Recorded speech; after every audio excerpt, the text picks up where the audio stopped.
नमस्कार साथियों, आज के इस वीडियो में हम बात करने वाले हैं राजस्थान हाईकोर्ट स्टेनोग्राफर 4 अप्रैल 2021 की भर्ती परीक्षा के बारे में, जिसमें हम प्रथम पारी के पेपर का विश्लेषण करेंगे।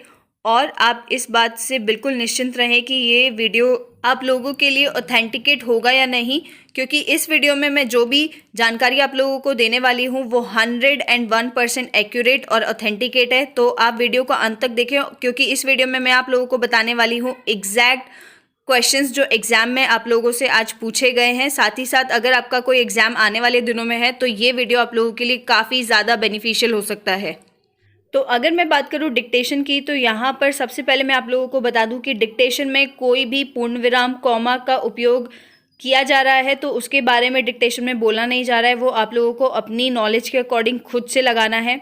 साथ ही साथ जो भी डिक्टेशन में वर्ड्स आ रहे हैं वो सारी की सारी शब्दावली लीगल शब्दावली आ रही है। जो शब्दावलियाँ कोर्ट में यूज़ होती है डे टू डे की लाइफ में, वो सारी शब्दावलियाँ यहाँ पर आ रही है। अगर आपने कभी ऑर्डर शीट देखी हो तो आप लोगों को डिक्टेशन देने में कोई परेशानी नहीं होगी, क्योंकि सारी शब्दावली बिल्कुल लीगल है और न्यायालय पे बेस्ड ही क्वेश्चंस शब्दावली के आ रहे हैं। और कल की तरह आज भी डिक्टेशन में बच्चों को काफ़ी ज़्यादा परेशानियों का सामना करना पड़ा है, क्योंकि जो शब्दावली है वो बच्चों को बिल्कुल भी समझ में नहीं आ रही है। तो अगर आप शब्दावली से रिलेटेड वीडियो चाहते हैं तो मैं शाम तक कोर्ट से रिलेटेड शब्दावली का वीडियो आप लोगों के लिए अपलोड कर दूंगी। तो आप अगर मेरे चैनल को पे नए हैं तो प्लीज़ चैनल को सब्सक्राइब कर लें, जिससे शाम को आने वाले वीडियो की आपको जानकारी मिल सके। अब अगर मैं बात करूं डिक्टेशन में पूछे जाने वाले शब्दों के बारे में, तो आप देख सकते हैं अनुसंधान अधिकारी जैसे शब्दों का प्रयोग डिक्टेशन में बार बार किया गया है। बहुत सारी धाराओं पर प्रश्न पूछे गए हैं। दंड प्रक्रिया संहिता और भारतीय दंड संहिता, ये दो न्यायालय की किताबें हैं जिनमें से काफ़ी सारे पैराग्राफ्स एज इट इज़ उठाकर दे दिए गए हैं डिक्टेशन में। तो इनको आपको अच्छे से तैयार करना है अगर आपको एग्ज़ाम क्रैक करना है तो। इसके अलावा मैं बात करूँ तो बयान, साक्षी, उपरलोक अभियोजक, सहायक लोक अभियोजक, ऐसे शब्दों का उच्चारण बार बार पैराग्राफ में किया गया है। तो इनकी भी तैयारी आपको अच्छे से करनी है। तो चलिए अब बात कर लेते हैं एफिशिएंसी टेस्ट में पूछे गए प्रश्नों के बारे में, जो बिल्कुल सटीक और 100% एक्यूरेट हैं। तो इन प्रश्नों को आप ध्यान से देखिए। तो आज के एफिशिएंसी टेस्ट में जो क्वेश्चंस पूछे गए थे उसमें फर्स्ट क्वेश्चन जो था उसमें पेज कट ऑफ मार्जिन को 1.5 करना था।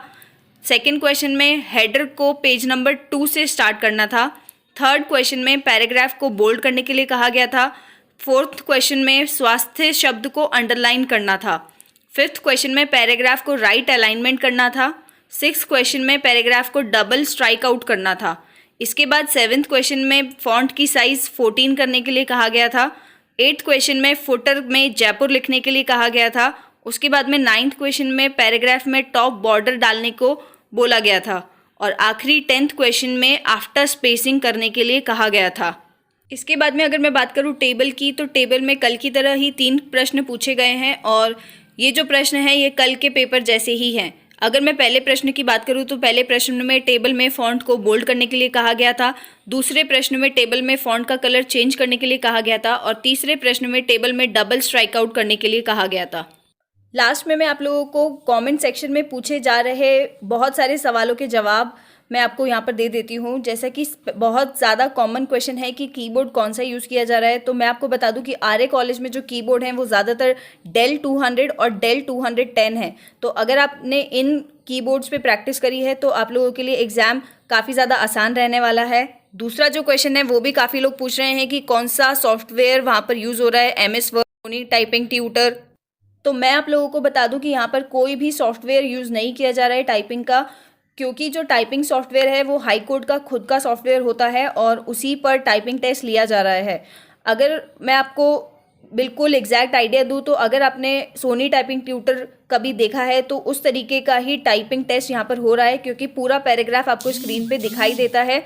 उसके बाद में आपको उस पैराग्राफ को टाइप करना होता है।